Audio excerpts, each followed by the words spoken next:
જો તમે દ્વારકા આવો છો અને અહીંયા દ્વારકામાં આ મંદિરે નથી આવતા તો લોકવાયકા પ્રમાણે કહેવાય છે કે તમારી દ્વારકા કરેલી યાત્રા અધૂરી ગણાય.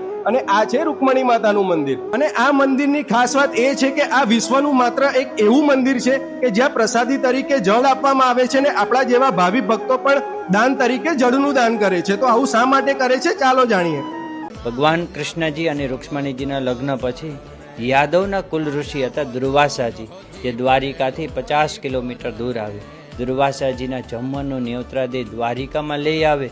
અડધા રસ્તામાં માતા રૂક્ષ્મણીજી કૃષ્ણ ભગવાન પાસે બોલે કે સ્વામી આપ મને પાણી પીવડાવો. તો ભૂમિમાં ભગવાનને અંગૂઠો દબાવી ભૂમિમાં છેદ કરી કૃષ્ણજીએ ગંગાજીના પ્રાગટ્ય કરી. માતા રૂક્ષ્મણીજી કૃષ્ણજી બંને ખોબામાંથી પાણી પીધું. જેમાં ભૂલી થયા કે રથમાં બેઠા દુર્વાસાજીના પાણીના વિવેક કર્યા નહીં. રજા વગર પાણી પીવામાં ઋષિ દુર્વાસાજીએ શ્રાપ આપ્યો કે આ બંનેના 12 વર્ષનો જુદાપો થશે અને દ્વારિકા ભૂમિમાં પીવાનું મીઠું પાણી મળે નહીં. તો અહીંયા આવનાર યાત્રી લોકો 2 કાર્ય કરે.